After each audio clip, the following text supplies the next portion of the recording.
Hit it. Add a title. Apparently, you can just go live without a title, though.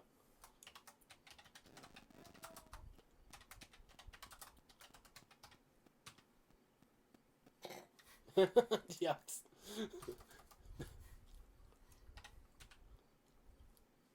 I don't know. Hit it. And a 1, and a 2, and a 3. No, wrong button. Wrong button. That's alright. Okay. So we're not sure what just happened, but we definitely lost the live stream. Let me check to see if we got all the noise. Did it not play? Oh my goodness. Hello? Hello, hello. You were... No, it didn't. What the? It shows it's live. It shows it's live. Does it show us as live?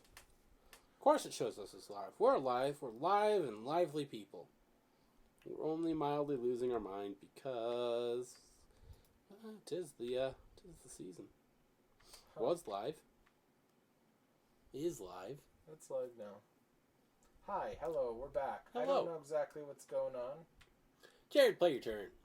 Play my turn. Play That's your turn. What I do now. Okay, I got 7 cards. This, here. by anyone joining us on the second live stream, the first live stream just cut out instantly. Hey, we're live.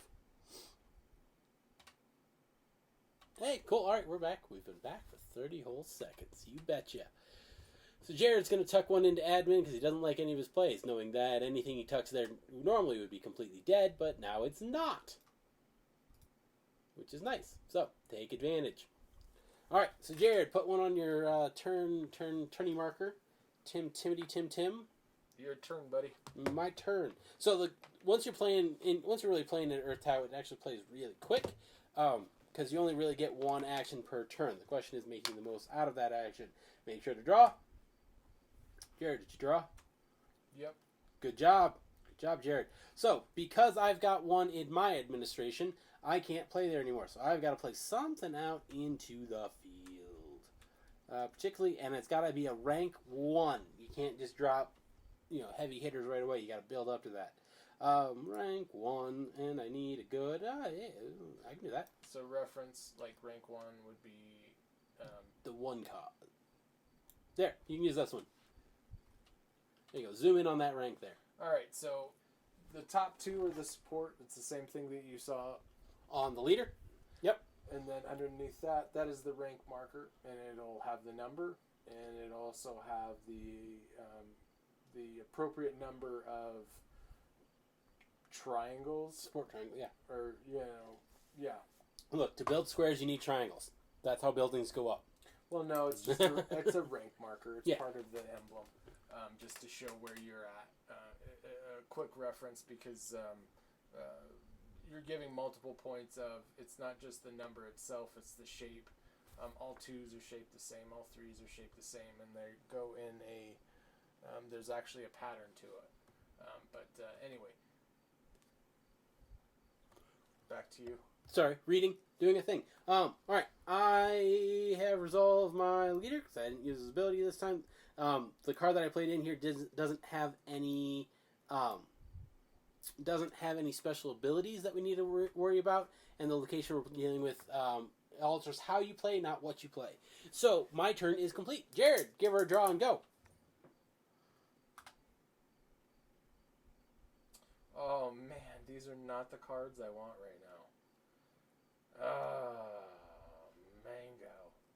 Alright, so part of the problem is these cards specifically need a card underneath them in order to mimic an ability. So they're cool cards, but you don't want to start the party with them. So, yeah. And I can't play an admin again, so I'm gonna get a little. I could use it that way. Man, what do we got here? 362.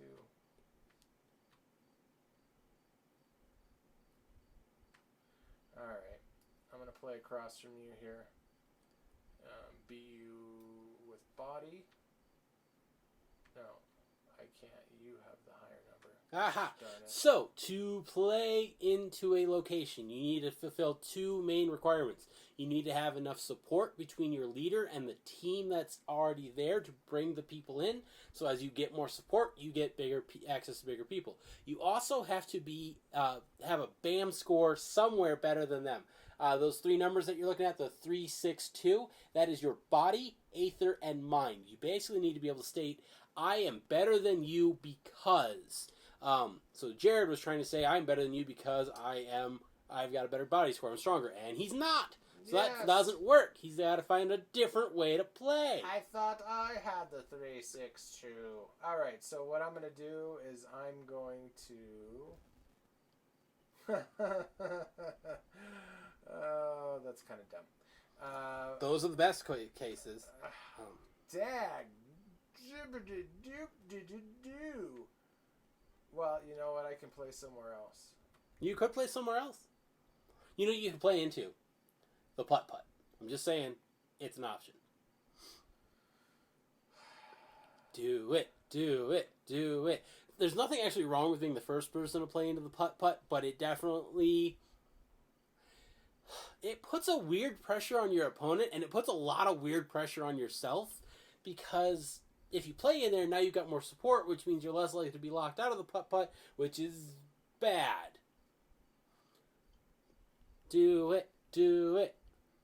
No, instead, I'm going to sack my 5-day apocalypse. No, I can't even do that. Sure you could. You could do it in soul investments. Oh, no, actually, I'm going to do that. You could sacrifice a card in soul investments and play up to a 4. Wait a minute. Why don't I just do this? Why don't you just do that? Okay. So, I don't want to burn those two. Because I'm being stupid. Because I haven't played with these cards before. The last card we added to this set, this mimic ability. Make a decision. Ah, come on! Game clock. Come on. All right, so I'm gonna do this.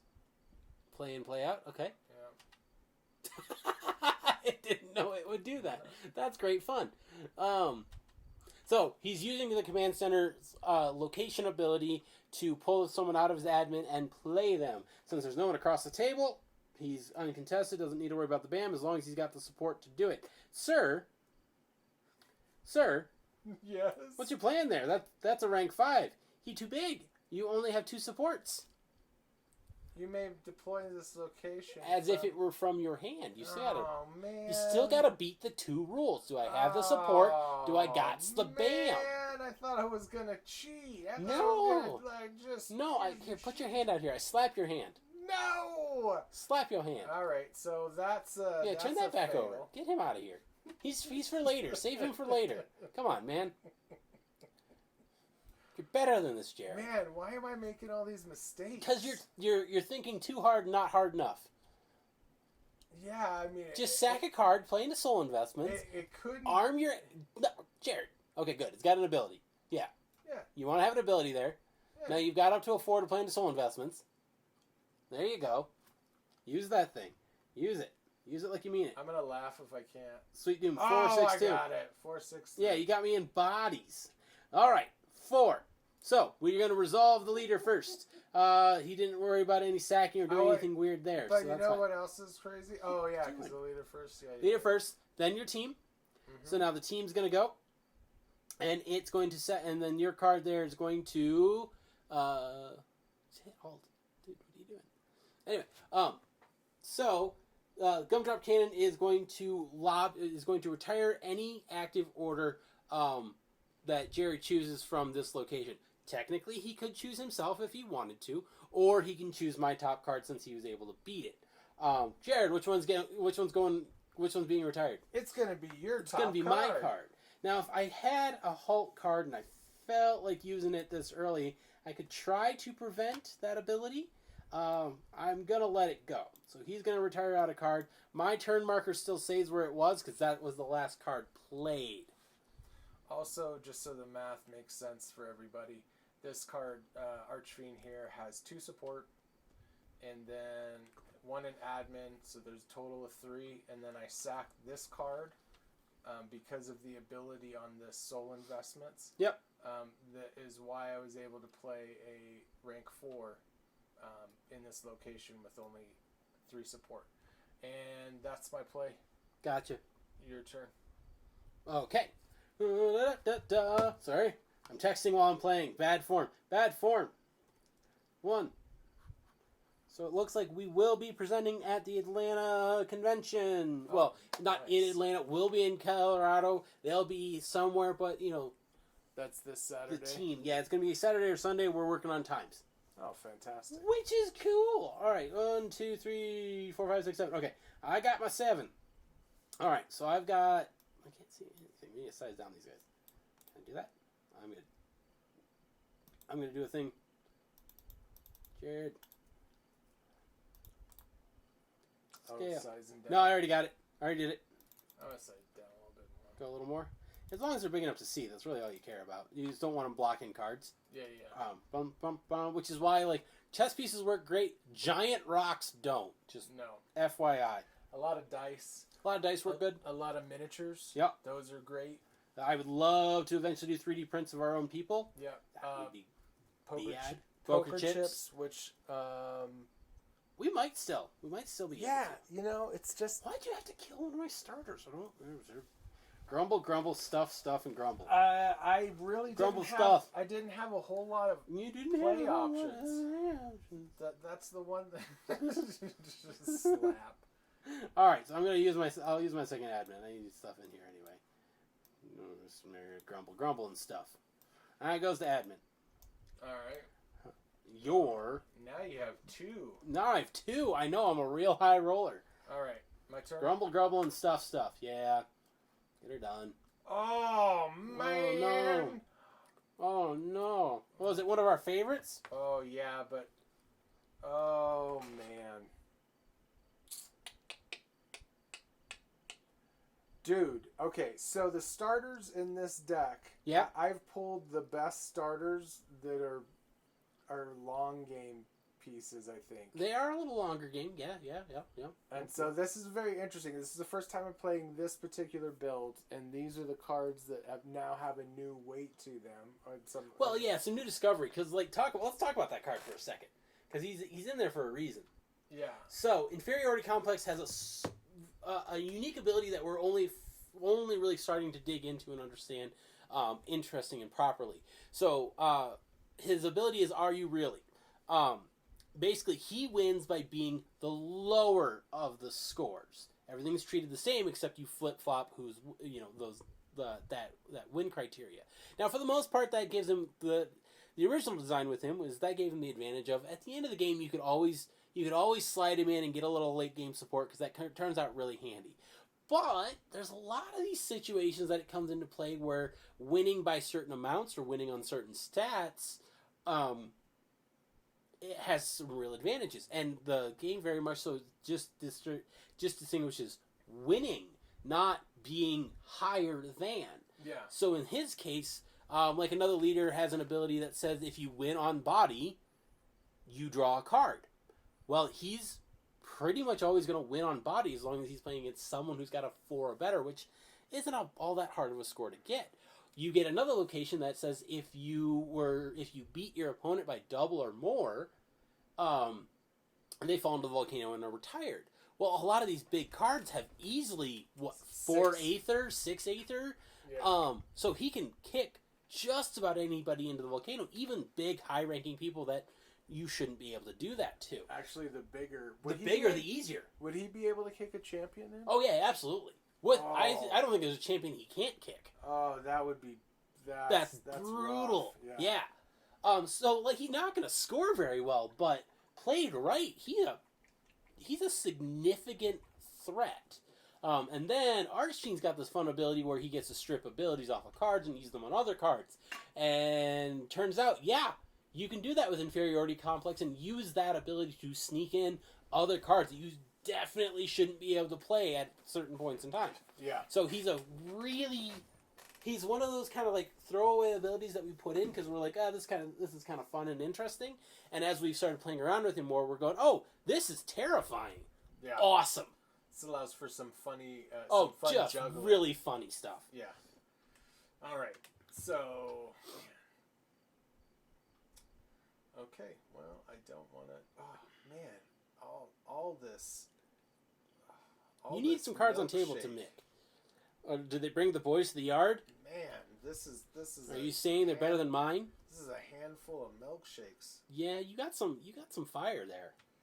Dag. Start throwing fire. I don't want to. Yeah, just cheat it.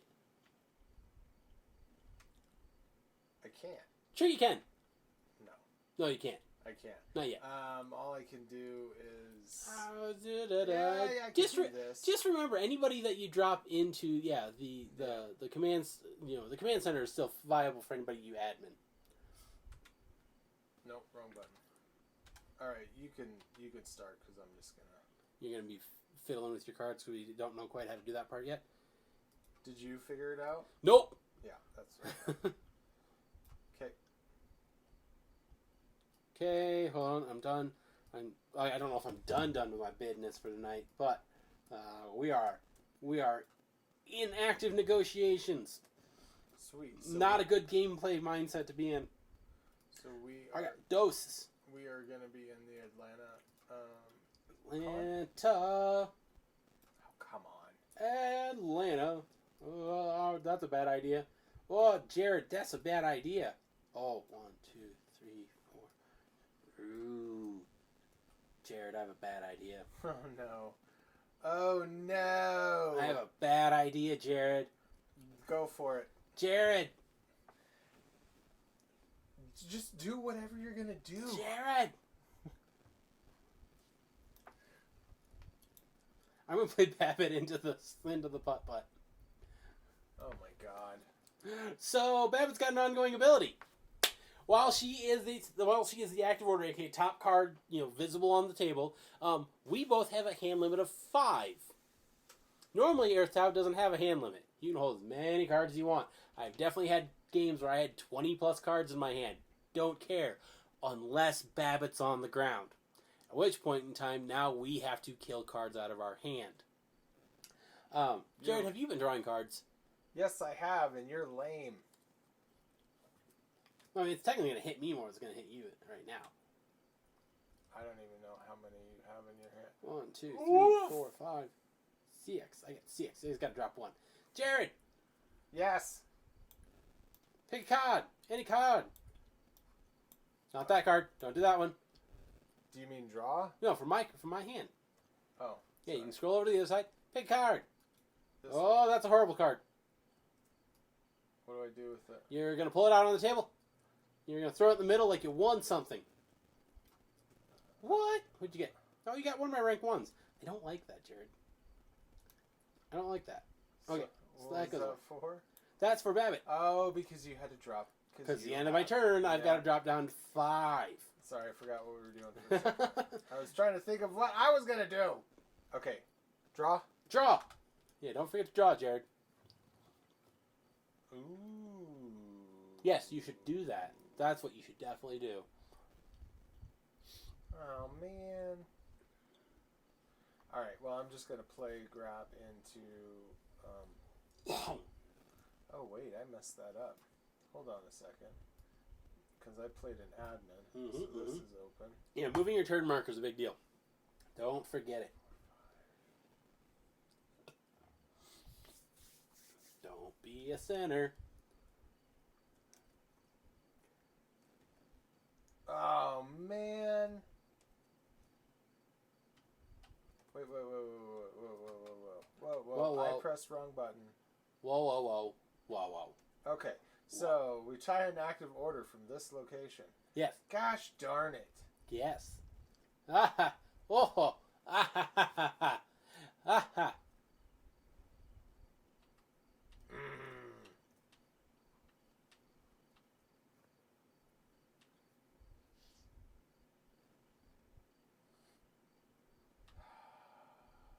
Really? Oh, you know what? It doesn't matter. Here. Yeah. You want stuff in your retirement pile. Yeah, I don't know what you're... I don't know. I'm not being smart. Well, the problem... Okay, so something you run into with or most other decks. This is where leaders really change how your deck flows. Most other decks, you want cards in your hand. You want cards in your deck. You want to really make sure you've got, give you all that ammo. Archfiend, nah. He wants cards in his retirement pile. He wants to have as much of his deck as he reasonably can in his retirement pile. It is where he is the most dangerous. There are several cards in his deck that are 10 times more dangerous in his retirement pile than they are in his hand or on the table. So I'm going to draw one. Yep. And then you're going to shuffle it around because we're going to resolve your leader, which we've done. We then resolve your team, which we've done. Technically, then we resolve your half of the locations.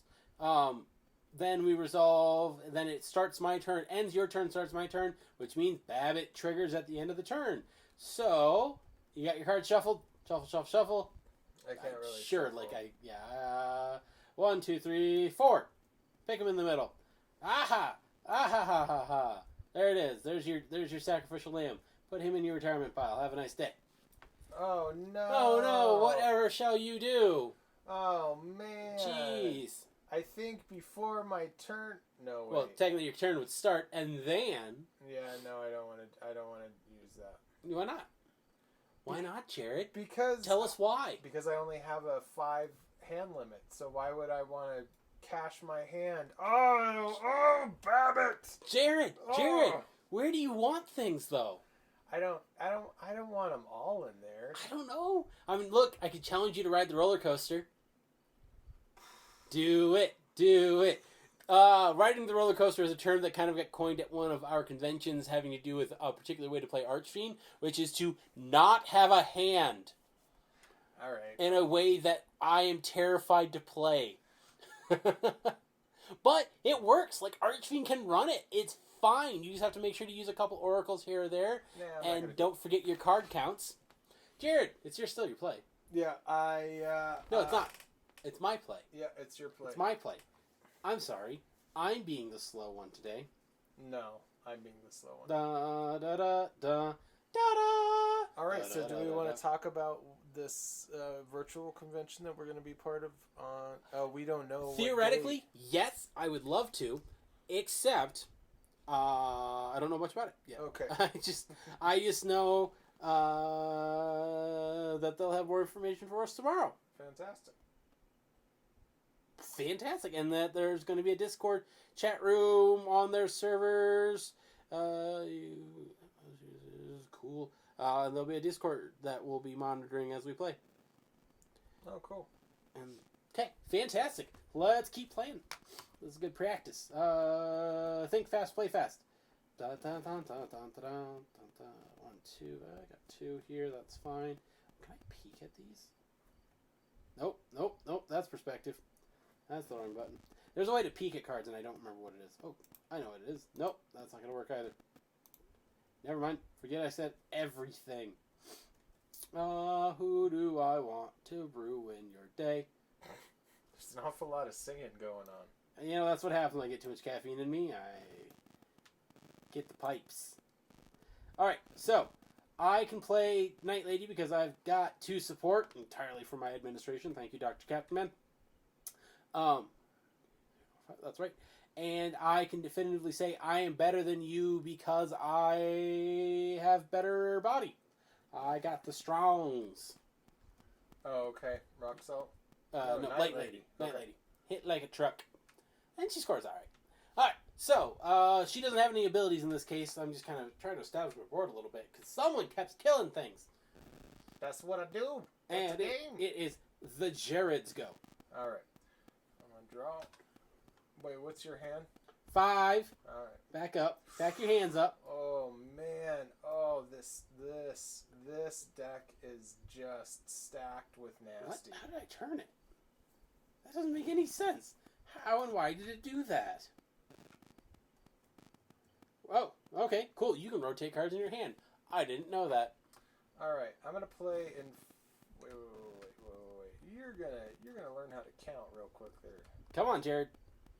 All right. I am better than you because I am better than you at mind. I'm going to beat you by this orange score here. You are better than 6. me. You didn't mind. And you know what's really annoying, Jared? I know. You're worse than me at body. I know, so guess what? Which makes you the better golfer. Yeah. Because that's how that works, right? Oh, the man. golfer with the worst body wins the most tournaments. I watch sports. If only you score had the points. A leader that liked to move stuff around. It's only as if I have a leader that likes to move stuff around and I don't care where things are in the middle of the game.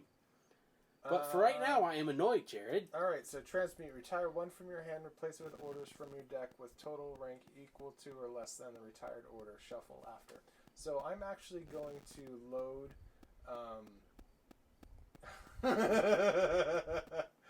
Yes, you can. I'm going to do this. Okay.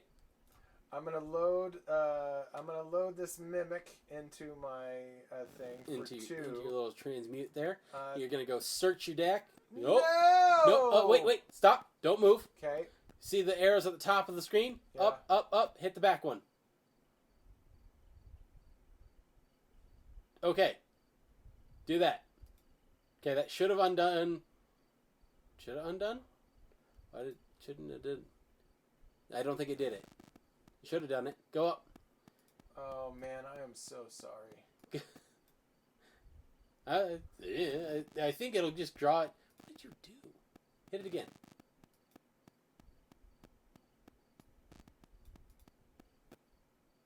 It's trying to do a thing. Don't ask again for this player. Then it stops prompting you for that. Alright. Nope. Alright, you're just gonna draw back. Okay, so here... No, I wouldn't separate. Oh, wait. Oh, they're just on the side. So, my... Yeah. So, take that card. Because I'm guessing that eventually we'll draw down to you hit your leader, and then your deck will turn right. Oh, that's not... Let's just do this. Okay. Alright, that was one. Yep. That was one. Yep. What button did you choose? I don't know, but that's not right. Oh, that ain't it. No. Oh, that ain't it. No. Yeah, we gotta shuffle the thing anyway. No. Nope. Jared, I think you done boofed it. It knew what I was planning, and it was just... Didn't like it. At this point in time, Jared, honestly, you only had 5 in your hand. It pulled them all off of the board, though, too. Oh, son of a... Jared. Well, what are you talking about? Jared. Do me a favor. Right click on that thing. You got the power. You got more powers as the leader than I do. Right click on what? Oh, well, wait. I got an idea. Jared, I've got an idea. Okay. Nope, that's not what I want. Yup, that's what I want. Nope, you're gonna have to be that one. Never mind. I think if you go to and you become the game admin, you can hit the back button. So how do I do that? Click. Yep, click there. Click change color. Click the one in the middle that says Game Master. Game Master. Now hit the back arrows.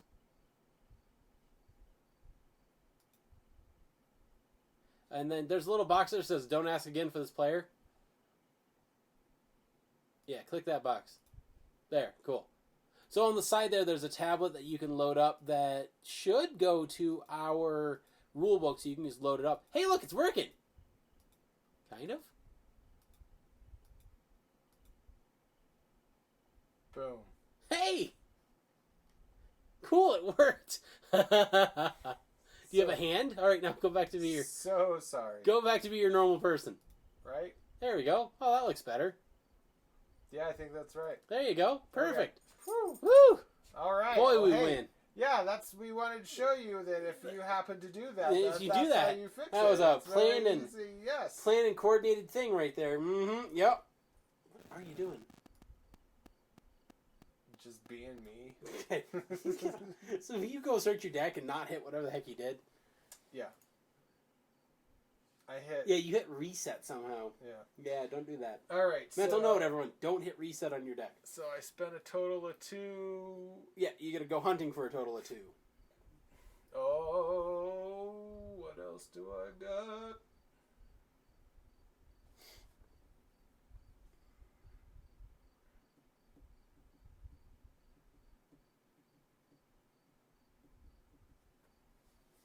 Dun dun dun dun dun dun dun dun dun dun dun. Oh man, we need to upload that artwork.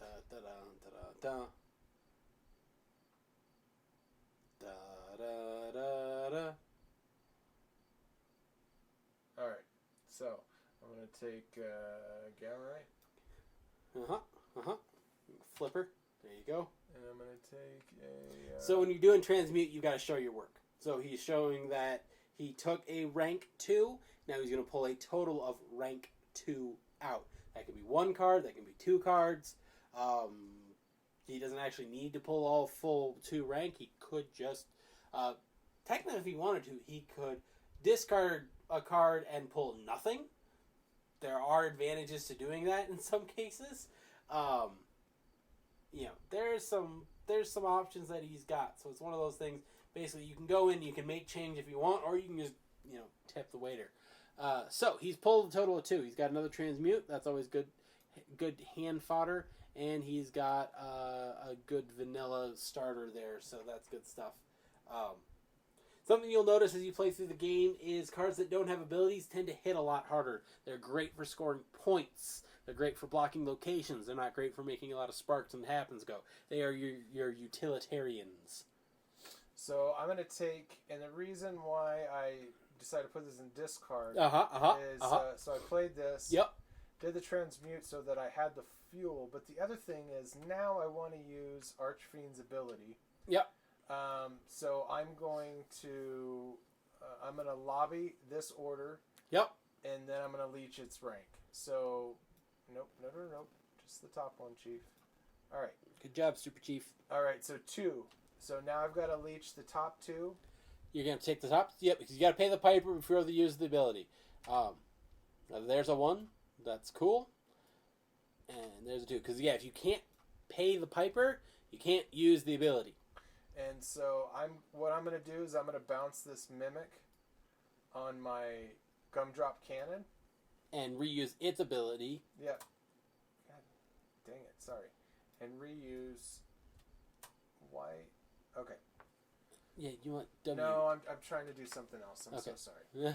I keep hitting spacebar to try and grab the board, and that's not the command for this game. Are you in photoshopping? I'm in. I've been painting and drawing. That's good. That's good. I'm in some muscle so let's see how this would go. It would mimic the ability. Sweet Doom. Yeah, and they have to mimic it in place, I think. Hold on, let me read mimic.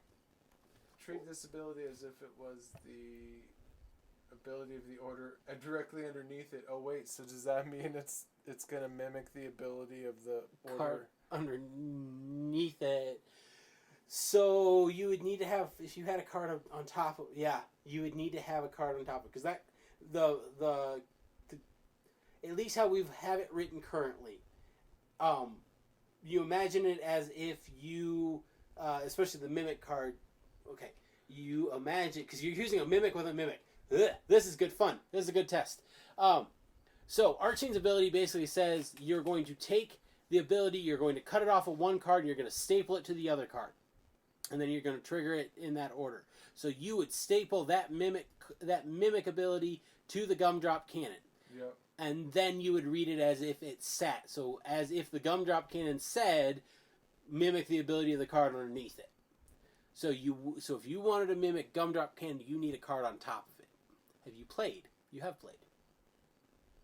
Yeah, I played this. So what you theoretically could do is, and we could step this back if you like, instead of playing into Wee Scotties with that ability, with that transmute, you could play on top of Gumdrop Cannon. Assuming you can. You've got the oomph, and you can play there. Yeah, I can. Yeah. So you could put that card on top of your Gumdrop Cannon, and then you'd staple the Mimic to that card, which would replicate the card underneath it, which would be Gumdrop Cannon. Boy, Mimics on top of Mimics. Good times. Why wouldn't I just be taking this ability and putting it on and just repeating? You would. Just repeating this. It's gonna. What does the ability say? Archfiends? No. What does the Mimic ability say? Oh. Treat this ability as if it was the ability of the order directly underneath it. Correct. But that card doesn't actually go into play. It's just the ability gets stapled to it. You are playing it more alongside of than on top of. Does that make sense? No. So, ignore every part of this card except that ability. Now, that ability reads on top of the card that's underneath it there. So, technically, Gumdrop Cannon would say, discard the thing, and then Mimic would hit. So, you need a card on top of Gumdrop Cannon. Yeah, which is this card. That card doesn't exist. Well, why am I just not... Archfiend, the card doesn't... The card doesn't exist. Oh, you just don't want me to play Infernal Machinist into wee Scotty Putt-Putts. Oh, jeez. You had me. God but no, it. this is something that we've played around with, and the reason we've got it that way is because endgame stuff that you can like slide in cards you really shouldn't be able to, and so that's why it's just the ability gets pulled over. We've played around with doing it some other ways as well, but as of right now, it's literally just the ability that pulls in. You staple the ability on top of the card. That's there, but there is no extra card played. So you could do it either next turn after you've played something on top of Gumdrop Cannon. You could play Infernal Mechanist on top of Gumdrop Cannon and then use the Mimic ability. I'm glad we're getting a chance to test this ability now in this format because, yeah, what happens when you start mimicking mimics?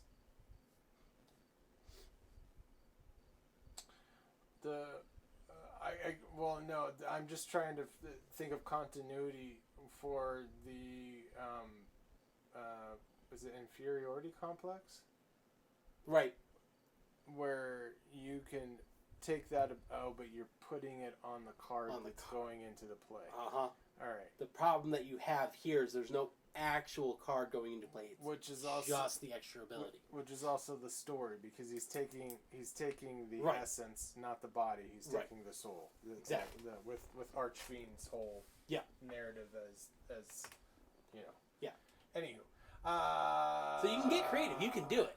What you're trying to do is legal and doable. You could double the collectability straight up without any questions. You could. Yeah, because I'll just see if I can do something else later. Yeah, just move it later on. I want to bounce. And then that. play that next to it. Just set it next to it so that you'd know the read. Oh. That actually, turn it sideways. Perfect. That'll work. Because all you're playing is you're just playing into that ability. It's playing, boop, there you go. That's how that would read. All right, so now it would say, hey, mimic the ability, repeat the ability of the card underneath it. The card directly underneath it happens to be Gumdrop Cannon. And so the Gumdrop Cannon is going to refire and kill. God, I really don't like that, and I don't want to. I don't feel the need to. I don't feel confidence in stopping it yet. All right, cool. So that plays through. Now that turn ends. That card is gonzo, so it's way out. There we go. Perfect. Lobby means out of the game. This also means that Archfiend can't constantly recycle certain abilities. A lot of times I'll turn it sideways, upside down, just something to where it's in a different position. Yeah, way out. Exactly. So that's your turn. Thanks. You're welcome. Sure. I gotta move my movement marker. No. Where did the card play? I had to play here. That's right. You did have to play. Sorry, I'm thinking portals as I'm looking at my handful of portals. We're going to do one. I wonder what happened earlier with I don't know. It just stopped. It's just like, I'm done. Weird. Called it a day. Called it a day. That's what it did. Jared.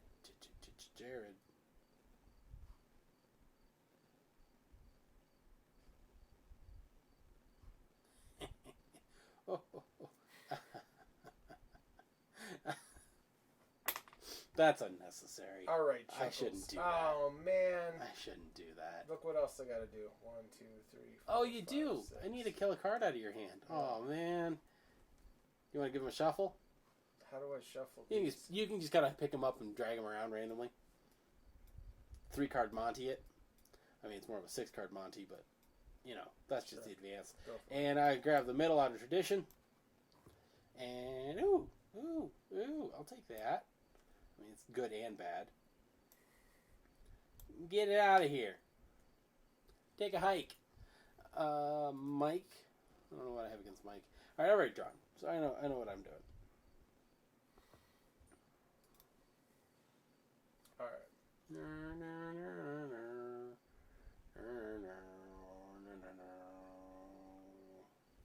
It's got too much hopes. Well, there's a reason those two are sitting in there. That's fine. Bum bum bum bum bum ba-do. Bum bum ba-da-do. Okay.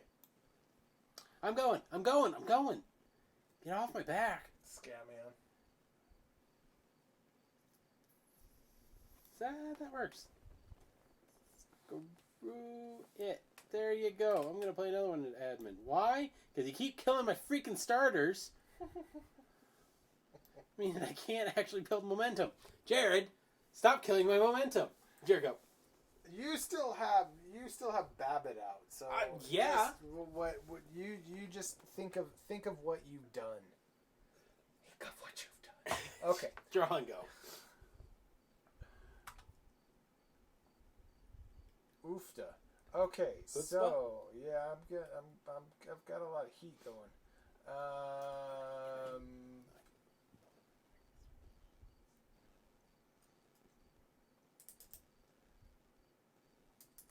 It's just All right, that's really fine. That's fine. We're going to make that happen. What? We're going to make that a thing.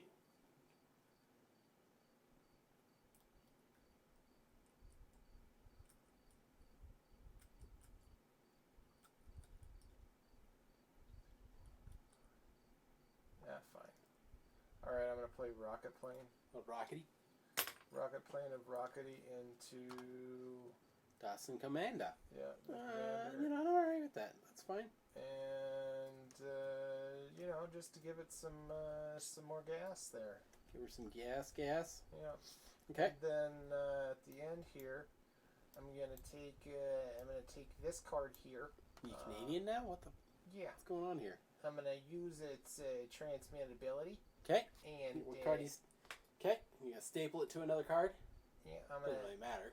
I'm gonna stable it to the rocket plane. Why not? Just so you have a transmuting rocket plane. Yeah. That's nice. And then I'm gonna olay it out. I'm gonna olay it out and There's a 4, so he's a 4. no, it's a 5. He's a 5. Fiver. Fiver. Give me 5. So I'm gonna go digging for Jared, wicked 5 right You're here. running out of deck. Actually, you have to leech first. Oh. Yeah, leech first. Leech first, then dig. Okay. No, you. Okay, 1, 2. Game was a 2 or is it a 3? 3. Ooh. 4. Wait. How many is Gamma? Oh. It was only a 1, dude. Sorry. I don't know who you're trying to leech for, but Knock it off. hey, if you want to leave that one in the retirement pile, that's fine with me. Oh, that's all right. What are you doing? There's Jared. only 1. I know. They're going back on face up. Oh. Don't do it. Oh, okay. Maybe it did. Good enough. I don't know if it flipped them or not, but carry on. Yeah, you leached your 1. All right, now I go digging. So now you got 5 to work with.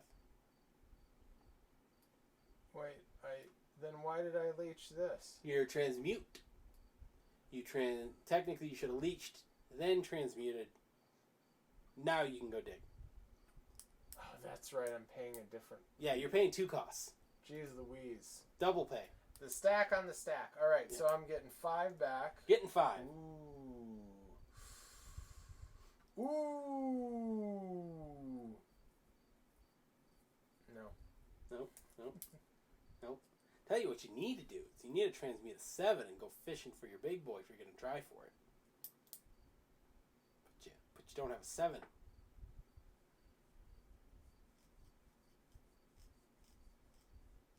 Oh man.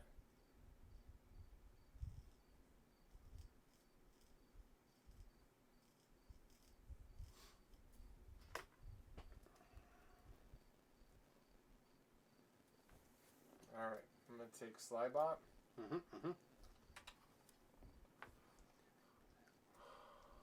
I'm going to take... What is this, a 2? Oh, come on. I'm going to take that. I'm going to take another inferiority.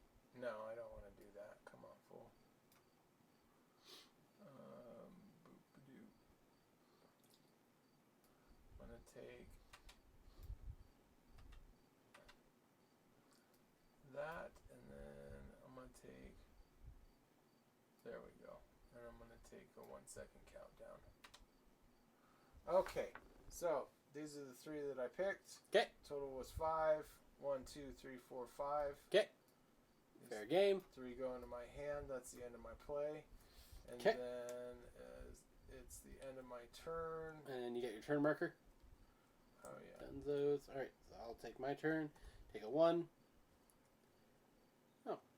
I can work with that. No, Babbitt's still up, so I gotta drop 2, right? Down to 5. Yep. What are you doing? I draw. I got you. I got you covered. Alright. Yeah, it's a randos. Or at least semi-rando.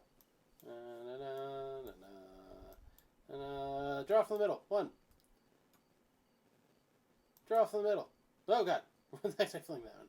Oh, I'll take that. And what did I hit? Oh, I don't like that, actually. I don't like that at all.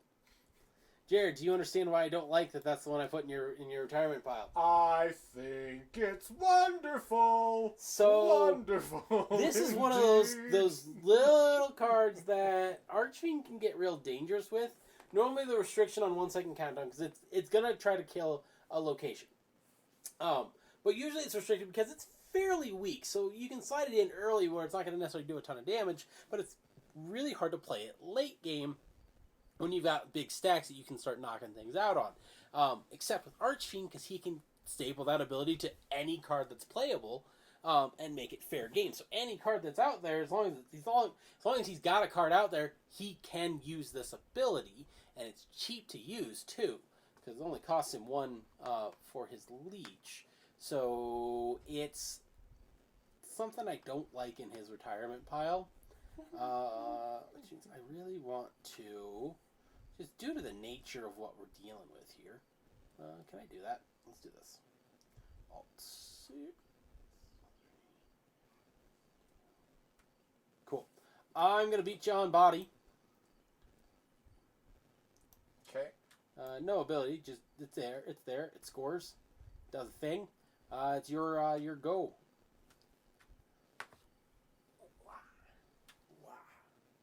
So, one of the problems you can run into with Dr. Capman is technically you sit every time you have to admin, you sit a couple turns you sit a turn behind. Now, it's not a huge deal with him once he can start getting his portals out. But until then, like, I kind of sit weak on the board, so I have to defend my board state a little bit. And which Jared's not making easy because the little guys you throw out at the beginning, they carry a lot of support. They're really helpful to have. And by Jared constantly trying to kill my support out from underneath me, he's slowing me down from getting into that good portal territory and being able to start throwing heavy and fast. Which Jared can suck it on that. Just letting you know. In case there's any question. I want it that way. Technically I take these guys. I can throw them over here. Hey, they're there. Flip. And yeah. Yeah.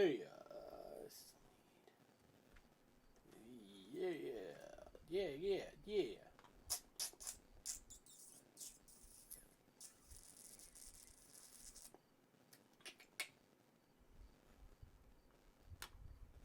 Alright.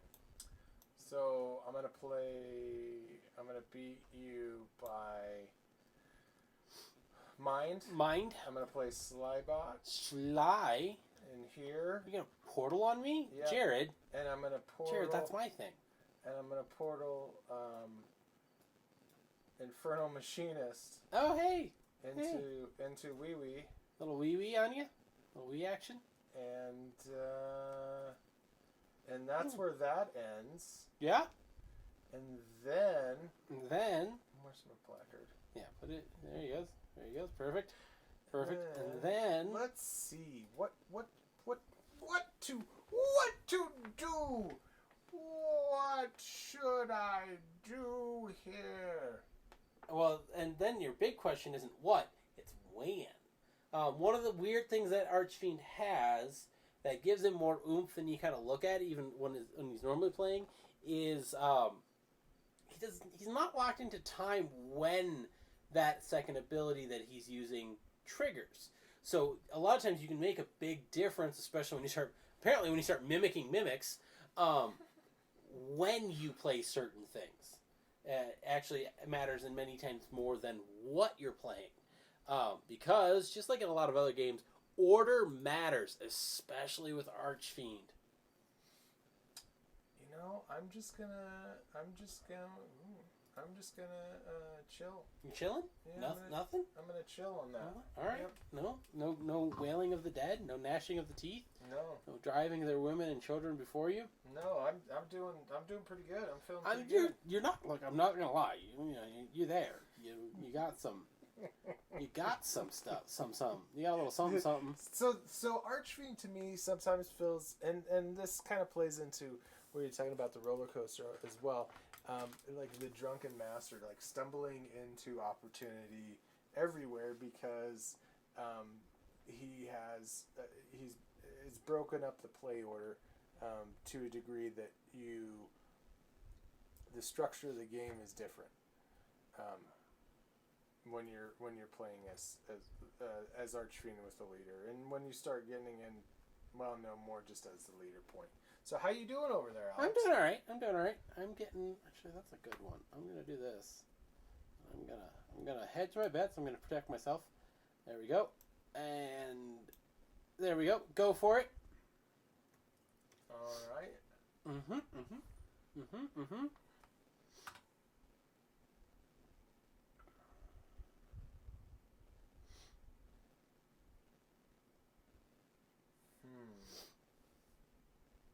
So, while Babbitt is slowing me down, because I can't necessarily draw a bunch of cards and stuff like that. Did you figure out how to peek? No, I didn't. Okay. No, that's why I've got my cards lined up like I do behind mine. Because then I can just slide them over into your hand. Slide them over into your secondary hand. There you go. And now you can kind of spread them out and don't have to worry about it. One of the things that we've got going on the tabletop there is these two little hidden sections. One on each side, so he can pull up cards and look at them that are on the table that are face down in ways that I can't, and vice versa here. So with the command center out and with my leader, I'm keeping mine very much so spread out underneath where I'm at, just so that I can, have quick access to what I need, because we're going to start throwing some fire. Because while I can't necessarily hold a bunch of cards in my hand, I can hold a bunch of cards in my admin. The other reason I'm leaving Babbitt out right now is I know it's going to slow him down, because I know that he can recycle transmutes and recycle collects, and if he wants to, he can get a really big hand going, and then have this hand to run off of, as well as this retirement to run off of, and all of a sudden he can pull cards and abilities, more than anybody, and I don't want him to do that. So Babbitt's a good way to minimize what shenanigans he can get up to until I can get my momentum built up properly, which I would be. All right, so I'm going to play a Super Toro into Senior Toro Command Center. It's a 5. I've got 4 support for days. I got 7. Do you really? Yeah. I don't like that either. And his ability is Olay, and how this works is that anytime before scoring, I could turn this order into a power-up and retire any active order. And I can do this as he's playing into this location. I could do this right before we score if I want to target something out. As long as it's the active order, which means it's the last played card on that location. Yeah. So basically, there's a sniper now on this. Yeah, he's just hanging out, just waiting for the right opportunity, the right target to come up. And not a great score on mine, but of the plays that I had, it's where I kind of wanted to go because again, we got Wee Scotty's over here where I'm winning. As long as you can leave it alone. Yeah, as long as I can somehow end the game without playing in here, which that's a whole other aspect to the game.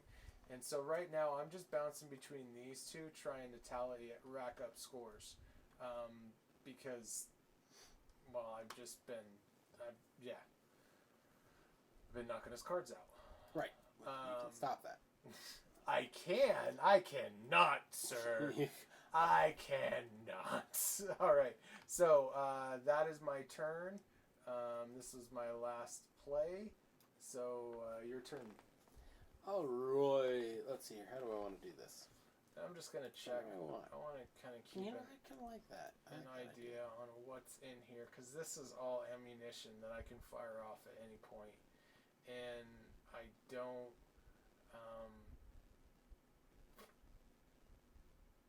Yeah, I don't. Man, I could. Oh. Do it. Oh, there's all kinds of things going on. I can pull this. That cost me. This would be a better one to pull. These are low cost. 2 and 1. Those are primes. 3's even okay. I mean, these are all great. This is a little. These are all okay. Too that's high, weird. but that's just how it works. So I'm gonna play Paid Vacation into Soul Investments. I'm gonna beat you on body. That's easy. That's an easy thing.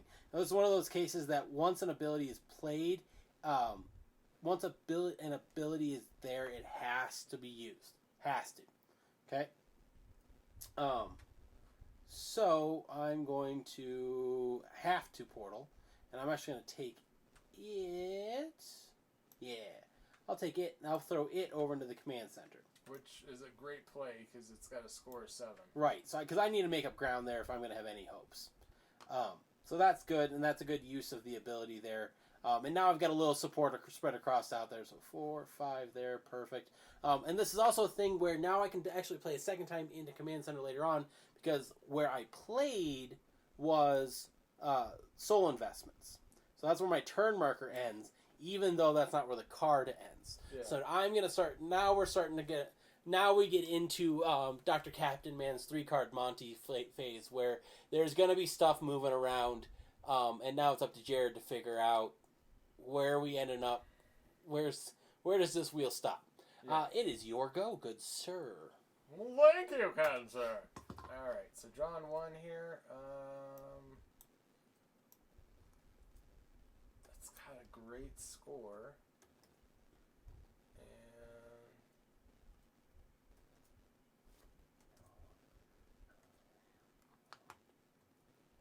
But that is not the one that I wanted to,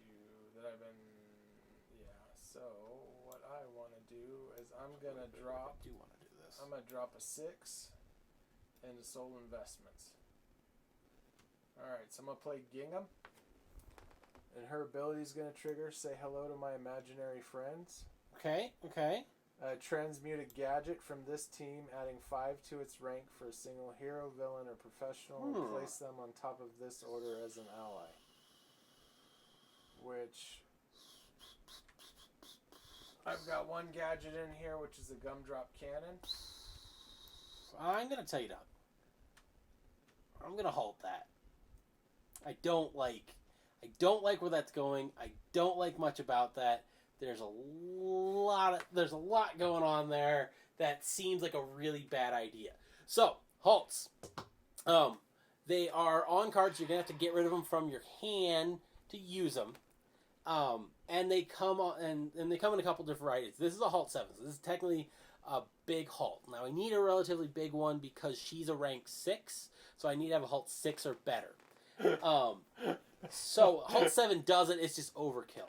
The good thing about halt 7, though, is to halt it, because you can halt, but you need enough horsepower to do it. And I'm hoping that either Jared doesn't want to commit to it, or that maybe he can't commit to it, because I've been keeping that hand small for a good freaking reason. So, Can I staple a halt ability onto a card in my hand since it's a defensive play card? No, once during your turn. Well, no. Read Archfiend. Read the leader. Yeah, but I haven't done anything. I know. Read the leader. Read the leader. Oh, come on, man.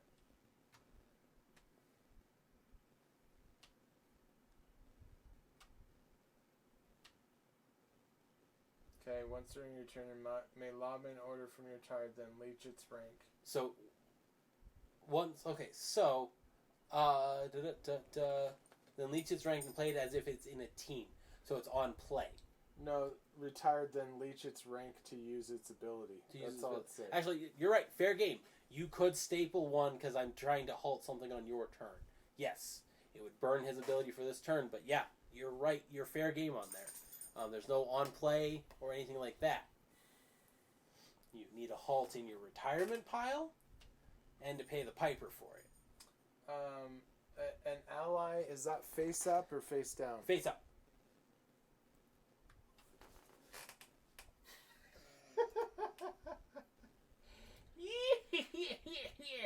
Yeah, I'm gonna get me a pylon.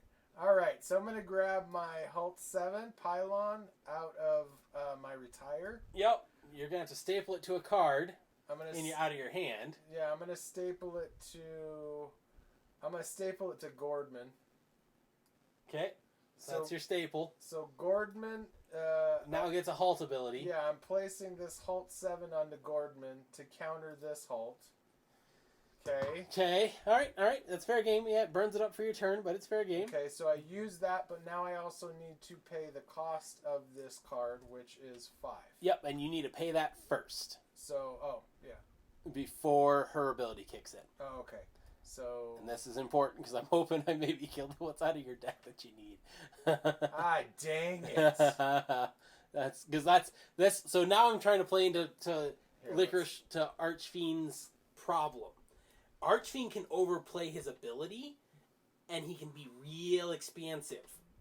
And so when you start getting Archfiend on like low decks, I can sometimes kick out maybe what's useful for him, or at least that's even better in there. Move him towards where I need him to be. But every time you put something in his retirement pile, you kind of ammo him up too. So it's we're playing. Those both go into the your there. Now, does he have anything left to actually play with? Yeah. So what I'm going to do is he needs to pull a hero, which is going to be blue, a villain, which is going to be red, or a professional, which is yellow. He can't do gadgets or events. Allies are going to come in. They're going to come in face up, so they will score normally, but their abilities will not activate. Unless it's like an ongoing ability. Like you could, if you were to pull Babbitt on top, or something like that, it's an ongoing ability. It's going to continue to trigger. Most cards though, they trigger based upon what they're doing. All right, so I had a total of 9, which there's no card. So I'm gonna pull Professor Paranormal. Oh, you're gonna be the all right. And I'm going to play him on the end of this. So he gets another 10 onto the score. And the other thing is I just did a champion drop. So I'm trying to play a really fast game of Shut the Door. I'm going to tell you to shut the door. So what I've done is I've now shut down this one lane here. You want to take your card back, bud? Yeah. Let me get that out of your way. Thank you. And let's see. And then, so this pylon is the lobby. Mm-hmm. So I want to put it away here so I don't bring it in. And then this Gordman goes into the retirement pile because I sacrificed it for that. All right. And that is the end of my play. Into Soul Investments, it is now your turn. Big turns. Big turns. We're going to draw one. Boom. Take my 1. Oh, now I get all my little guys. Thanks, dude. Thank you, deck. That's okay. All right, so Jared's obviously trying to go for a closeout while I am off balance. Unbeknownst to Jared, or maybe beknownst to Jared, I can be not off balance fairly quickly. I'm gonna play me a 1 second countdown on Aether, so I'm beating him by 1. Good enough for me. 1 second countdown. I'm gonna blow some stuff up. I have to remove as many cards as I wish from this location, and then Jared has to remove the same number. We both get to choose, but when he only got 1 card left, so one of the cards I'm going to remove is 1 second countdown because it has to be itself, and that's it. I'm just going to remove the 1. And Jared now has to remove 1. Dang it. So that goes away.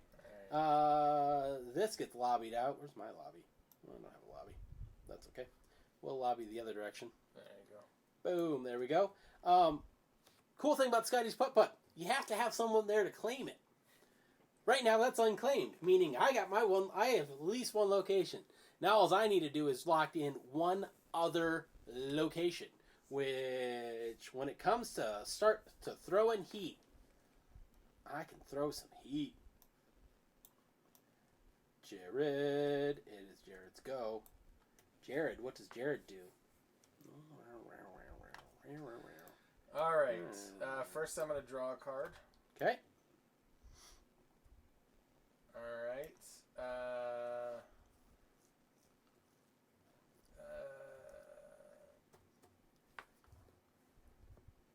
And then I'm going to play Snap Dragoon. Ooh. And I'm going to nuke your paid vacation. And then if you have any paid vacations in my hand or my deck. So, okay, paid vacation is going to come out. I happen to have a paid vacation in my hand. I don't like that. Thank you. And I need to go search through my deck, see if I have any others. You can only have up to 3 in any deck. So I think I do have a 3rd. Thank you. Those are all out. You know what I wish we had right now? Freaking hospital. Actually, I don't think it helped me in this case because you're throwing enough heat at me, and you've been able to hit me just nice. But it's all right. I'm okay. This might be broken now. Yeah, that's exactly how he should work because he's a glass cannon. He's either gonna run and really get out ahead, or he's gonna fall apart. And your trick is, can you walk the line well enough to do so? I will admit, you getting the trying for the quick lock on me, it's a good way to deal against Dr. Captain Man, because if he can't get what he needs, which I'm getting what I need, just a wee bit too slow.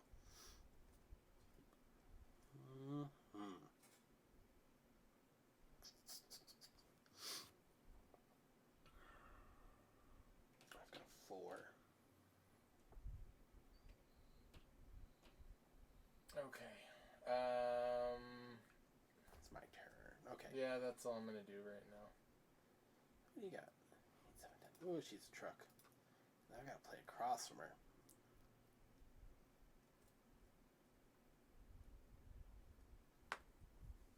I'm currently locked out of Soul Investments. Jared unfortunately saw my double plays into the command center to catch up. Good job hitting one of my portals with her. Shame I didn't have a Halt 7, but I tried to stop you on something else that... How do you want to do this? I need cards. That's what I need.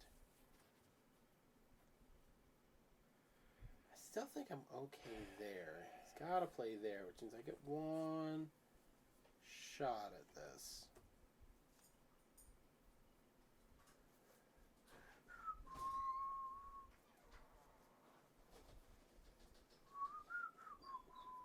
So we do have we do have a couple different conventions coming up where we'll be doing more. I've got to admin, otherwise I'm going to lose everything.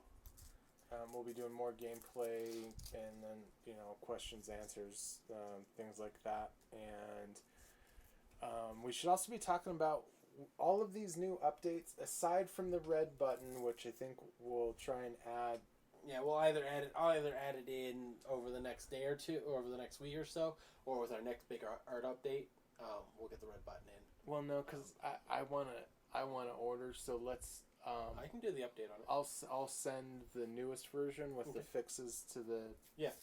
There's a couple like anatomy and perspective and stuff, and then we'll get the red button added, and then we will have all of our current content is on our Game Crafter. So if you wanted to check this game out physically,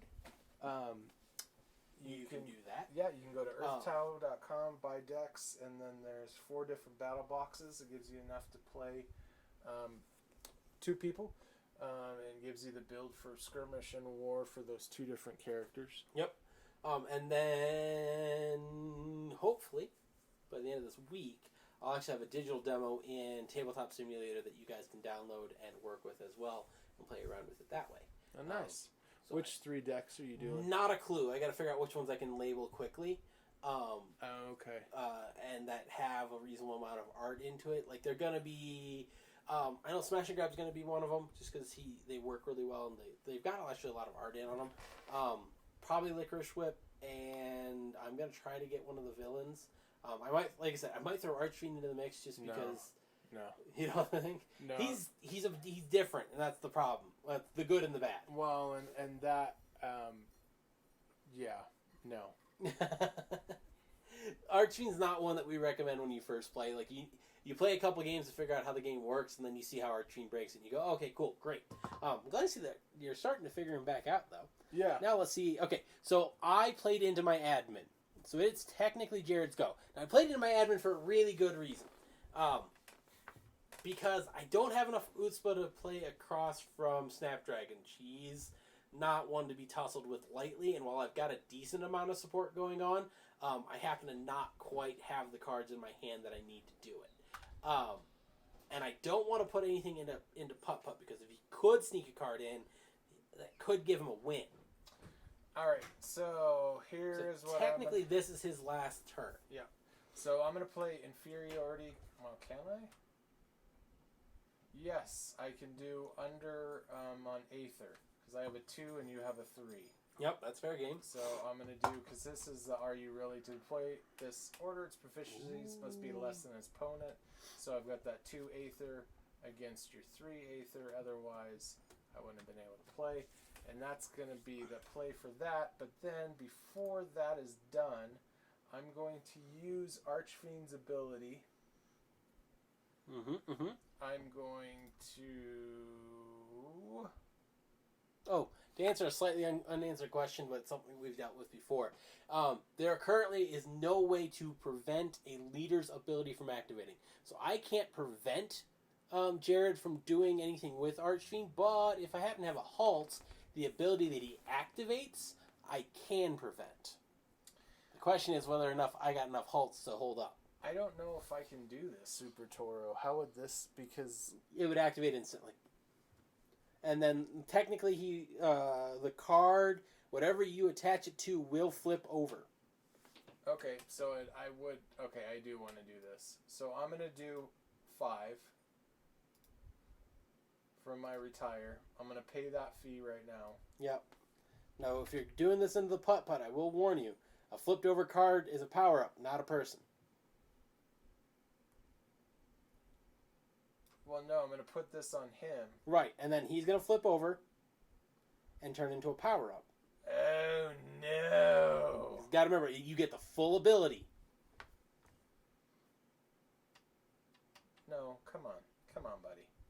Come on. So buddy. we would get a scratch. Oh, we'd get a 0. We would get a, you know what? That's interesting just in itself. It's really uncommon to find a situation where you not all 3 locations score. Oh, no.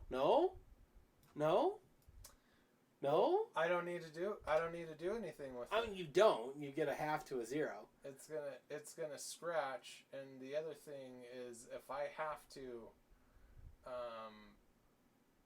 I mean, here's the thing, though. You can target any top. For the Olay. Yeah. not just across from him. Yeah, That's the difference between Olay and Gumdrop Cannon. Gumdrop has to go across. Olay can hit any top card. Oh. Now, I mean, not like I said, might not be necessary. You mean like if I wanted to do? No, let's say you use the Olay. Here, let me run you through a couple scenarios. So let's say you use the Olay. Oh, this doesn't have to be played across from me. Right. So okay. Any card I've got up, you could smack. You will technically lose a location to do it, or you'll scratch a location to do it. Because I was thinking, Now what you could do, get smart with this. Gumdrop Cannon. Oh. Instead of Olay. Yeah. That's you what just I was staple it to thinking any card across from you, Okay. and then it doesn't have the payment cost. All right, I'm gonna do that. Sorry. All right, it's got the same payment cost. Did you grab, no? You didn't grab Gumdrop. You grabbed a 1 second, which also would do a funny thing, but No, that's not the one. not quite what you're aiming for. I'm sorry, my bad. There's with them sorries. All right. What am I looking for? You're looking for a Gumdrop Cannon. This is where I need to label things. Okay. There it is. Gumdrop Cannon. Yes. Thank you. Okay. 4. Close. Pay 1. Oh, does he have 4 cards left? 2. Okay. Oof. 3. Okay. 4. Okay. Oh. That's right. You're way Yeah. past that point. So I'm gonna do Gumdrop Cannon, and I'm gonna shoot Babette Bubbit. away. Bubbit. And I don't have the horsepower to block it. Okay. There we go. Bubbit gone. And then take that. Take a hike with that. And your beer sign too. Oh, that's right. Beer sign can't exist anywhere except the deck, the hand, and the table. Anybody else? Anything else? It's gone. All right. Sorry, buddy. Bubbit. All right. So I get my last turn. At this point, can I just clear my own table? Can I just be at 0?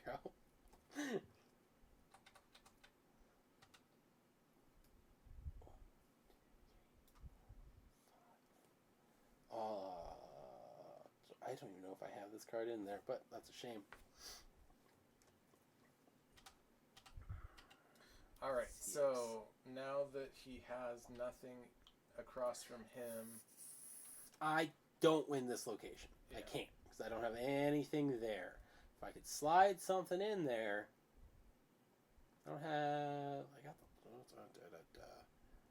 Honestly, let's try to get. man, If this were a oh, tournament. look. Oh, is it still going? It's still going. Yeah, Oh, okay. we still got it over here. Yeah. So this one I shut. You I hit didn't me at realize- the right spot. Yeah, You really hit me at the right spot. Now I'm gonna fight you back at least a little bit. yeah. Yeah. Because if I were playing tournament, I'm at least going for my half point. I'll take my 1 card. There we go. So I'm going to beat you on mind, because I can. Because inferiority complex's only ability only kicks in when he is the attacker, the aggressor. It does not work when he is defending. Basically, whoever he kicks in the face, they're gonna sting for a second, then they'll come around and smack him smack him for his audacity. But I will fight you for the 1 location. If I had a 2, I would have cackled on you. But I can't. All right. So with that, that's my turn. I've collected my extra card. Oh, thank you for my blocker. That would have been nice. And it is Jared's go. Jared has technically an option. He could admin if he wanted to and play the game further. Or, since he is incapable of playing into his own locations because he's got rank 7, a rank 7, and a turn marker, he can't play into his own locations. Therefore, he cannot play. That triggers end of game. That's why he's talking about that early lock, and that's why champions are important, because what he was able to do here is the game has a swing to it. It has a pendulum. And throughout the game, it will swing back and forth. When you're playing against Dr. Captain, once the pendulum starts swinging his way, it's not swinging back towards you. So he was able to catch me on the chin, quite literally just before I was able to get out and start swinging back at you. So you caught me right. So it's actually an interesting move here that Archfiend tends to break early. Dr. Catman tends to break late. So we had a situation here of me trying to stop you and slow you down, which I did a little bit, but not enough to actually keep you out. Well, and the other part, here's the other interesting part, all right, is that I could have lost sight of the win condition, which is Big to deal. capture 2 locations. Right. All right? And instead I could have gone, man, I can really run up a ridiculous score on these 2, on Command Center and Soul Investments. And so if I had stayed in the game, the way Dr. Captain Man works, if he starts doing the right admin tricks, he's dumping out 2 high level. Yeah, I can be dropping 6s and 7s real fast every turn. Yeah. So it's an immediate, like, that's why it's a slow build, because as soon as it hits a certain trigger point, he's playing twice as much every turn. And I play what I want. Yeah.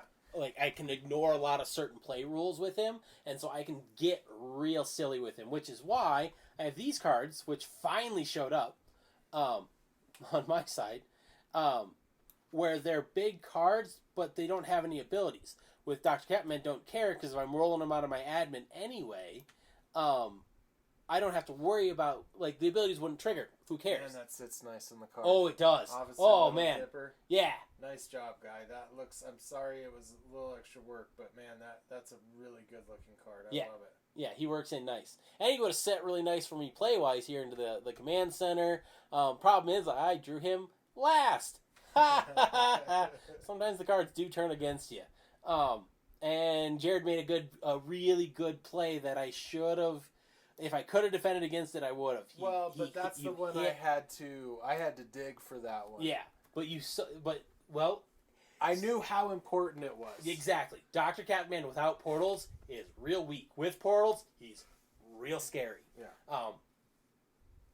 Which is actually plays really nice against Archfiend in many ways, because Archfiend with a deck, real scary. Archfiend without a deck to be able to pay his costs constantly, real weak. Yeah. So, which is that roller coaster, and the first time when I had an aha with him, I was paying for 6 and 7s. Right. Which you are losing. I'm sorry. I keep on. You're losing you're losing almost half or a quarter of your deck to pay for a 7. You only have 40 cards in the deck. Yeah, and this time around, what was my highest? Well, this didn't count. This was a weird thing, but I did do a 5. Yep. And the 2. So it's not that I did super cheap, but the ones like this is what lynched me being able to shut down that one lane. Yeah. But again, the other thing that that makes this so much interesting is that tempo control. Yeah. And once you figure out that tempo control, you can figure, like, the game really opens up for you. Like, it's fun beforehand, but getting that feel and getting the feel for each deck, because they each have their own tempos. Yeah. Like I said, Dr. Catman's going to break late. With some of the right draws, you can get him to break a little earlier. But I need to get my blockers out into the right spots at the right time to put pressure on you to make you play my game. Yeah. And because I couldn't get my momentum up early enough, I couldn't get those ones in there that I needed. I couldn't get my tempo on point there. I couldn't get my blockers in place to buy me the time that I needed so that I can line up the Sucker Punch. 'Cause I've got Sucker Punch lined up. Yeah, what was in your? So I got some horsepower, and they were like I was forced to, because I wasn't getting my blockers until late. So I was forced to get some of, like, these first 3. They're portal cards. Now normally that's not a great play for them because I can't use them out of there. But with the command center in play, it didn't matter. I could portal these guys into the command center. I could use the command center to bring them into play, use their portal ability, and then pull someone out of my admin using that portal ability, or move stuff around on the deck as needed. So I would have been shuffling 2 or 3 cards per turn around, and that makes them hard to track. So it wasn't awful that they were there, but what I really wanted in there ideally, the parts you really want in your admin there are people like Stupendous here, and people like Officer, like, that's a great admin card for me. Icebreaker's a great admin card for me. Those are the 3 cards I really wanted in there, and these cards are cards I wanted in my hand. But you had it backwards. They came up backwards in me. And while Babbitt was slowing you down, was it hurting you? Not a ton, but enough that I couldn't go through and maybe cheat the system, which is where transmutes are really fun. And cheat the system to jump into those admin cards that I needed, because I couldn't guarantee that I wouldn't lose them because of Babbitt. But I was less afraid of that situation, trusting a little bit in my deck, versus the shenanigans you could pull off with an unlimited hand. Nah, man, I ain't playing that game. I'll keep Babbitt out there, and I'll ride my deck out. Versus trusting Archie not to throw shenanigans at me with an unlimited hand. No. So that's who everyone. So Jared, you almost got a board clear on me. Yeah. Outside of my half point on my one location, because we would have split the putt. That was yes. No, that was fun. I feel bad because you didn't really get to. We'll get there. Get to trigger off Dr. Captain Man, but we'll... Trust me, sometimes it's rare, but it's not unheard of that you do get them that they don't hit, or what really happens is you start trying to play the wrong game. And it's a thing you fall into for anybody that plays Magic or Yu-Gi-Oh! Or Pokemon. What you end up happening is that you're used to playing your deck in a certain way. Like, there's a certain way that I like to play Dr. Captain Man, ideally. But that way isn't always the right way. It's entirely possible that I could have approached this game a little differently with him. And maybe, because God knows, especially, I've got the ability to do it with these cards. Just try to get as many portals out early as possible and use that to rearrange my deck scenario instead of trying to do it out of my hand. So there was a different approach I could have done that I think would have been better.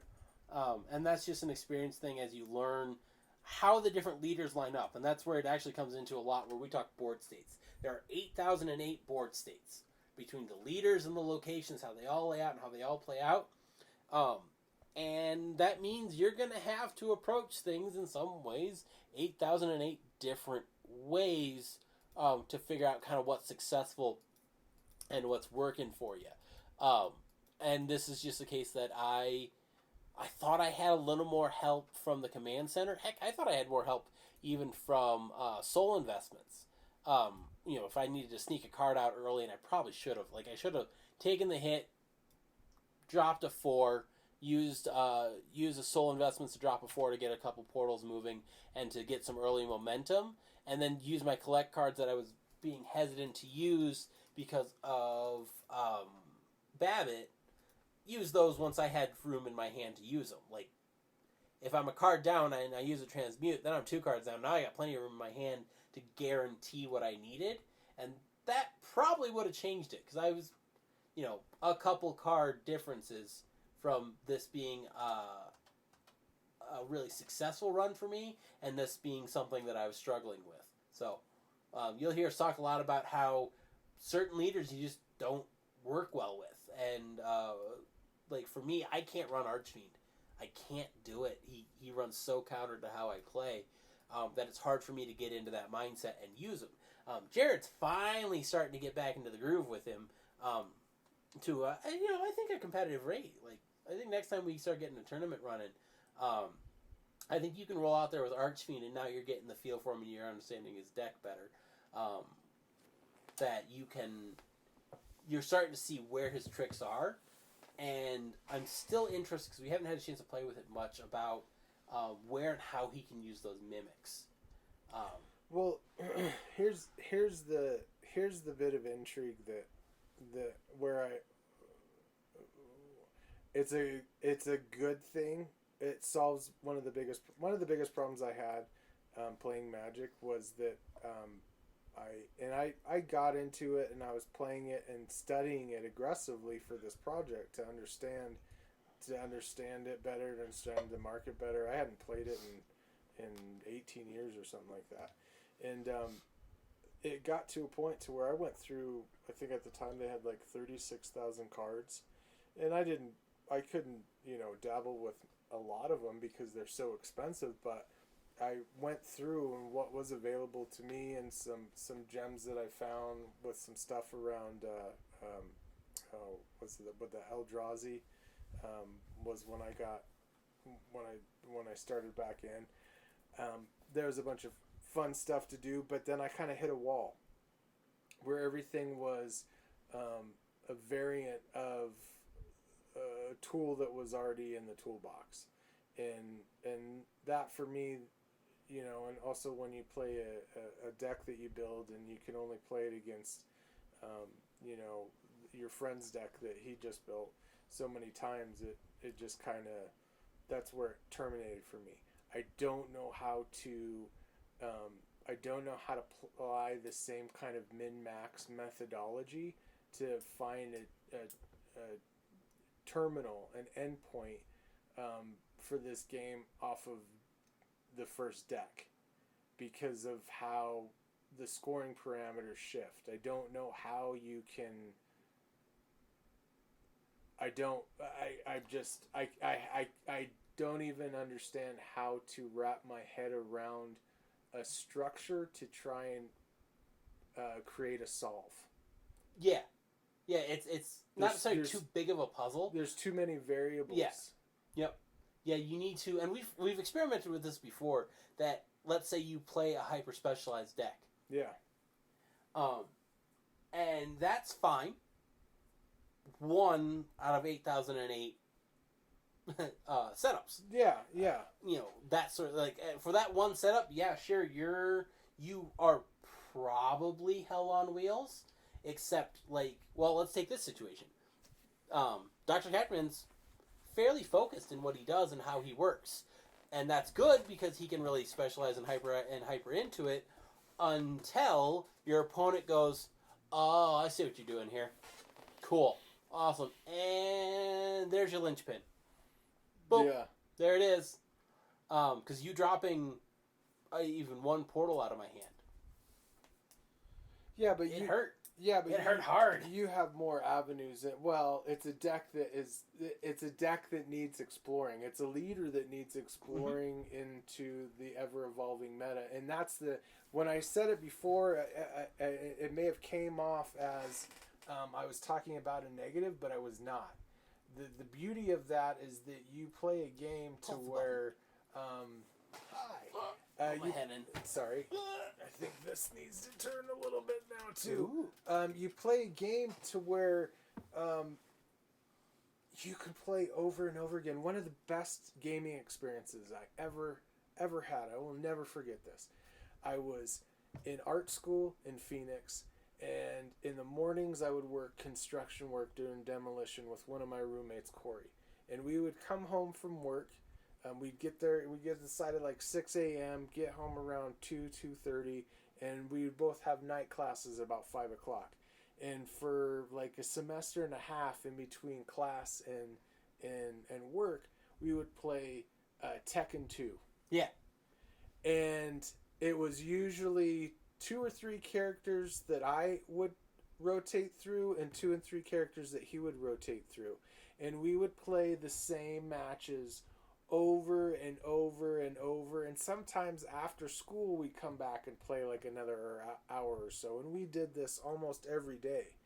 And it was because there was all of these little wrinkles in strategy and progressions and putting these combos together to where all of the individual pieces created this bigger sum than their, the total was greater than the parts. Yeah.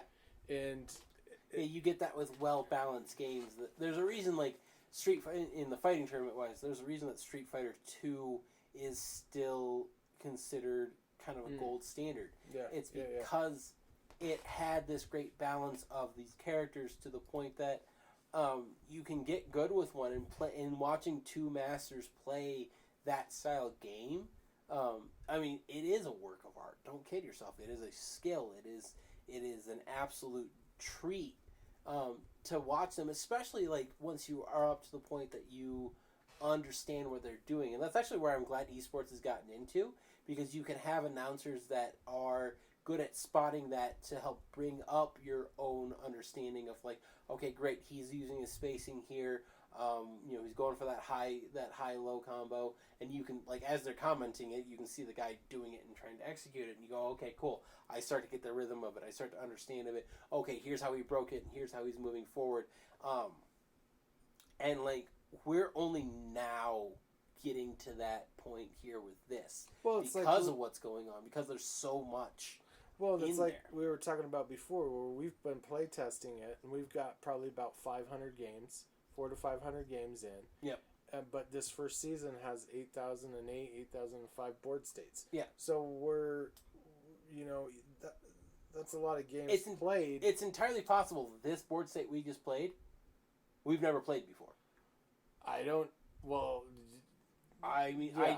I here's the thing. I've never Command Center, Scotties, and the Soul Investments. Soul Investments. Like, that's an odd mix. That is an odd mix. I mean, they're all odd mixes, but also I've never lined Dr. Captain Man up against Archfiend very often. I can pretty much guarantee you, I'd put good money that amongst all the playing that we've done, we have never played this board state. No, I would agree. I don't know if we played anything close to this board state, which is interesting, because then me and you going into a fresh board state with two fresh decks. Yeah, because look who adapted faster. Yeah, I'm back to my standard. I'm technically the worst Tau player in the world by a wide margin. No, because there's a lot of people that haven't played the game yet. Yeah, that's a scratch. That's not a zero.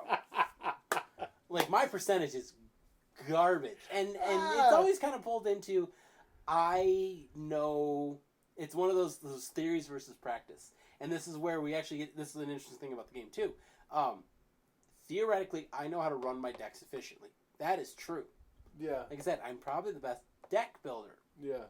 But Earth Tau is more about playing your deck. It's like very much so have to play your opponent. You have to see what they're doing. You have to disrupt it. Otherwise, they're going to wreck your face. Well, hey. The other thing that I try and remember too is that any point, the game can shift. The game can shift in one turn. Yeah. Which do I have? That's actually something I wanted to check. And so I think he's packing one. Which adds this really interesting emotion, especially when you're trying to shut the door really quick, like I was, and close the game. You did it effectively. Like, I know. Usually a door slam like that is hard. Yeah, but that's also I was fighting like, no, I want this champion. This is on now. Here. I'm asking specifically. You knew what I was doing. I knew what you were doing. Like, I saw it coming around. I was like, yeah, I need to get this figured out. But I do have a ritual. That would do it. I was looking to see if I had a ritual and seeing if I got Arch is really light on halts. Oh yeah, he is. His job is not to prevent abilities. No. His job is to throw fire. No, his is to repeat. And Make in theory, you're trying to get your opponent to use their halts defensively, not offensively. So, what else would you like to talk about? We're coming up on. We're about 2 hours now because you had half hour. Yeah, we should probably. It's getting. I don't even know what time it is. My phone died. But it's 10:30. It's not too bad, but not so bad. Yeah. And hey, we played a nice quick game because we're gonna need to do that for Saturday or Sunday whenever she gets me info because we'll have a time limit. We should probably do pick two that we like. Smash and Smash is good because he plays fast. Yeah. And Licorice Whip's interesting because I can do fun tricks with him. But he's a long game. Nah, we play fast. What if we did? Oh no, because then you would have to play Smash. I can play Smash. Because I would say we could do Smash and Arch. That's technically a deck. That's a battle box deck. Yeah, that's actually the one that I want to reorder. Yeah. And the reason I line those two up against each other is they both throw fire and they both throw fast. So here's the other thing I want us to think of too is that I keep thinking that we have to order those cards so that they can come in so that we can record it while we play. Yeah, we don't need to do that. Yeah, we don't need. We just need to order them to make sure that they're actually look right. Yeah. In physical form. Yeah. But yeah, no, this is fairly functional for us. Which they will be because math and yeah. Yeah, we've done enough. Well, that I had to calculate that float because of the generic whatever. Yeah. Anywho, yeah, we're good and we already got tests back. So yeah. Yeah, so it's been a really good productive week. We're going to keep throwing it down. I'm going to continue on this motive of just doing the quick concepts. Yeah, if you get 5 cards done, I'll do a re-upload. This like it takes me about a day. So. Like the cards that I sprint on, I'll continue going with that because so much progress is made so quickly. But I don't have qualms with getting to the point to where there's so much line work done that if we need to hire a colorist. Yep. Agreed. Whatever. I mean, I would like to do the colors on them, but there's going to be a long future for me to do color work. Yeah. We need to get this done, and we need to get it out the door. Yeah. So, but other than that, I mean, good game, Jared. Like, yeah, because I know last time you played Archfiend, you real struggled. Yeah, well, I couldn't remember really how it functioned, and just the whole concept of the game. And think about it this way: so think about, and this is where that learning curve comes into play. You played once, yeah, you struggled, and he's a hard leader to work with. Mm-hmm. Second time you played him, you knew him a little better, you knew how he weren't, and all of a sudden now he's firing off for you real good. Yeah. Well, and I know what that cost benefit. Yeah. Needs to be for his ability. Yeah, kind of where his break point is of where you're happy with the price you're paying. Yeah. Well, and is it effective? Like, yeah, you can fire off gigantic cannons, but you only get a couple shots. It costs. Yeah, it costs a lot, and then your opponent throws a halt, and you've just discarded 7 cards. Yeah. To do nothing. Well, oh yeah, because you've lost the yeah. Yeah, you've paid 7 cards to get me to throw a halt. Yeah. Yeah. Well, 5, or no? Yeah, Anyway, the math. However many. Math is hard. Yeah. Numbers are weird. So yeah, good game. Thanks, Alex. Good game. Good week. Got a lot moving. If you guys have questions, fire them off to us. We'll get back to you as soon as we can. We're just trying to get this done. Thanks for what participation we have. We look forward to talking and seeing people on the convention, the virtual convention, which will be nice because that was always a beautiful boost in the arm for motivation. Just working on something like this, we didn't make it just for us. We wanted to put it out in the world and have people enjoy it and things. Yes, and say, oh, this is horrible, or oh, this is great, and hopefully information as to why they feel each way. That would be helpful.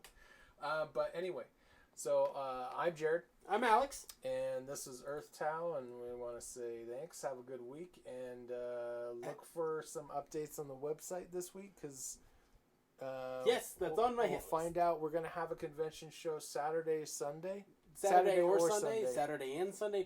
I'll find that out more tomorrow. Okay, and we'll post that up through all our channels. And again, thanks for checking out the video and the gameplay and all that good stuff. And peace. Happy Taos Day.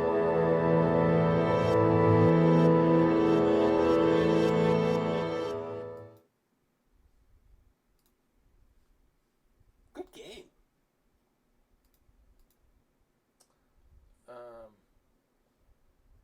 That was a good one, man. That was a good one. Yeah. I'm wondering if it's because I got off of that feed is why it kicked out. Mm. All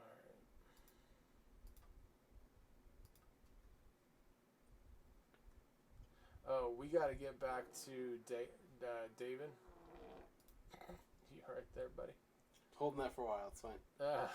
Didn't we get back to David? Pretty sure I got back to David. Which part are we needing to get back to David? He said that he'd make the changes. Oh, yeah, but did you see the thing for the... Okay. I have no money. I want that pen tablet. I want you to get it for me, and I'll either pay it back to you or something. I don't know if I have 400 to swing at it. That's my problem right now. All right. If you catch me in 2 weeks, yeah, we probably fine. I don't know if it's... I don't know. I don't know when the sale ends. I don't know. Here's my concern is and it doesn't happen a lot, and I know I'm going to be upgrading the iPad. But, yeah, it kicks out on you.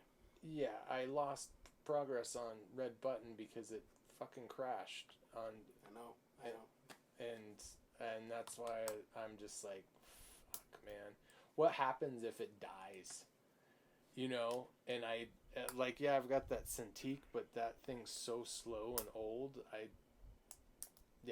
So I thought if I had that interface, then it doesn't matter what happens. I still have something. Plus, it might be better off to do color on the big beefy machine. Right. So that's where I'm at. Yeah, I don't know. If you can't, you can't. That's cool. It's not meant to be. That might be. Well, we'll see. God knows. I have a feeling. I do have a feeling there's going to be some serious Christmas sales running as everyone's trying to jumpstart the economy. Oh, yeah. No, I just want it because it had the pen and the keychain and all the pieces to it, and it's a laminated thing, and it was limited edition, and it was cool and dope. It's all good, man. Like I said, I'll check, I'll look, but... No, if you're that tight, man, I don't want you...